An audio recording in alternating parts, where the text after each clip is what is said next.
கங்குவா படத்தை முடித்த சூர்யா அடுத்ததாக வாடிவாசல் அல்லது புறநானூறு குறித்த படங்களில் நடிப்பார்னு சொல்லி எதிர்பார்க்கப்பட்ட நிலையில் வெற்றிமாறனும் சுதா கங்காராவுக்கும் டிமிக்கி கொடுத்து விட்டு கார்த்திக் சுப்புராஜ் இயக்கத்தில் நடிக்க சூர்யா சம்மதிச்சிட்டாராம். சூர்யா 44 படமாக கார்த்திக் சுப்புராஜுக்கும் லவ் லா ஃபார் வார் என அடமொழி வைத்துள்ள திரைப்படம் தான் அந்த மாநில உருவாக்கப்பட்டு வருது. இயக்குனர் வெற்றிமாறன் இன்னமும் விடுதலை 2 படத்திலிருந்து வெளியே வரவில்லை. அந்த படத்தின் ரிலீஸுக்கு பிறகுதான் அடுத்த படத்தை அவர் இயக்க ஆரம்பிப்பாராம். ஆனால் அதுவரை சும்மா இருக்க முடியாதுன்னு நினைச்ச சூர்யா அதிரடியாக கார்த்திக் சுப்புராஜ் இயக்கத்தில் நடிக்க முடிவு செஞ்சிட்டாராம். சூர்யா, பூஜா ஹெக்டே, ஜோஜி ஜார்ஜ் உள்ளிட்ட நடிப்பில் சூர்யாவில் 44 படம் உருவாகுது. ஏற்கனவே தனுஷ் நடித்த ஜகமேதந்திரன் படத்தின் மலையாள நடிகர் ஜோஜோ ஜார்ஜ் முக்கிய கதாபாத்திரம் நடிச்சிருக்காராம். ஆனால் அந்த படம் பெரிதாக ஓடாத நிலையில் மீண்டும் ஜோஜோ ஜார்ஜுக்கு ஒரு ஹிட்டான கதாபாத்திரத்தை கொடுக்க கார்த்திக் சுப்புராஜ் முடிவு செஞ்சிருக்காராம். கடந்த ஆண்டு ராகவா லாரன்ஸ் மற்றும் எஸ்.ஜே. சூர்யா வச்சு ஜிகர்தண்டா 2 படத்தின் மூலமாக கார்த்திக் சுப்புராஜ் கம்பேக் கொடுத்தாரு. அதே வெறியுடன் தற்போது சூர்யாவின் 44வது படத்தை இயக்க இருக்கிறாரு. அந்த மாநில சூர்யா 44 படம் இன்று ஆரம்பிக்கப்பட்ட நிலையில் அதன் முதல் நாள் காட்சியை தற்போது வெளியிட்டிருக்காங்க.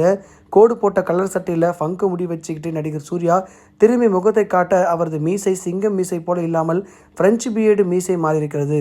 இதுதான் சூர்யாவின் தோற்றமா? நல்லா இருக்கு, அட நல்லா இருக்குப்பான்னு சொல்லி வடிவேலு போல சூர்யா ரசிகர்கள் கொண்டாடத்தை ஆரம்பிச்சிட்டாங்க. அதைத் தொடர்ந்து கார்த்திக் சுப்புராஜ் கதை சொன்னதுக்கப்புறம் எதை பற்றியுமே கேட்காம கதையோட ஒன்லைன் மட்டுமே ஓகே பண்ணி படத்தை ஓகே பண்ணியிருக்காரு. அதெல்லாம் தாண்டி வாடிவாசல் இப்படின்னு போன படம் எங்கடா போச்சு மற்ற படங்கள்லாம் யோசிக்கும் போது கார்த்திக் சுப்புராஜுக்கு வாய்ப்பு கொடுத்தது மிகப்பெரிய ஆச்சரியத்தை கொடுக்குதுன்னு சொல்லலாம். சூர்யா பொறுத்த வரைக்கும் இளம் நடிகர்களை தாண்டி தன்னோட நடிப்பை பயங்கரமாக மெருகேற்றி இப்போ வரைக்குமே தமிழ் சினிமாவில் தவிர்க்க முடியாத ஒரு கதாநாயகனாக வந்துட்டுருக்காரு. அதை தாண்டி கார்த்திக் சுப்புராஜ் படத்தில் பார்த்தீங்கன்னா எப்பவுமே ஒரு ட்விஸ்ட் அண்ட் டர்ன்ஸ் இருக்கும், நல்ல ஒரு கதைக்கரு இருக்கும்.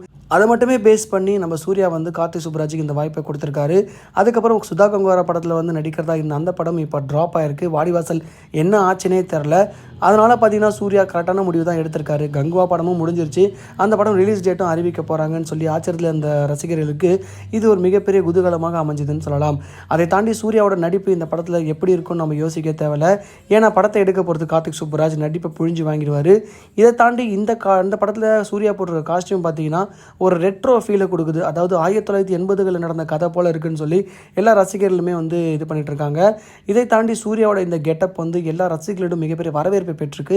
ஏன்னா இது வரைக்கும் சூர்யாவை யாருமே இந்த மாதிரி பார்த்ததில்லை. ஒரு படத்துலையும் ஒரு கெட்டப் போட்டாலுமே தனது கம்பீரமான ஒரு பர்ஃபார்மன்ஸை கொடுப்பாரு. அதை தாண்டி தோற்றத்தில் பார்த்தீங்கன்னா ஒரு வித்தியாசம் காட்டணும் அப்படின்னா சிங்கம் படத்தில் காமிச்சிருப்பாரு. அதுக்கப்புறம் எல்லா படத்துலையும் சாதாரணமாக தான் இருக்கும். ஆனால் இந்த படத்தில் காஸ்டியூமும் சரி அவரோட தோற்றம் வேற மாதிரி இருக்கிறதுனால ரசிகர்கள் எல்லாருமே மிகப்பெரிய ஆச்சரியத்தில் இருக்காங்க அண்ட் பயங்கரமான எக்ஸ்பெக்டேஷனோட இருக்காங்க.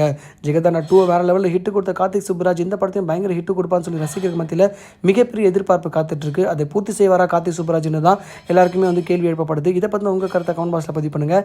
மறக்காம நம்ம சினி ஜங்ஷன் சேனலை லைக் பண்ணி ஷேர் பண்ணி கமெண்ட் பண்ணுங்கள், சப்ஸ்கிரைப் பண்ணுங்கள்.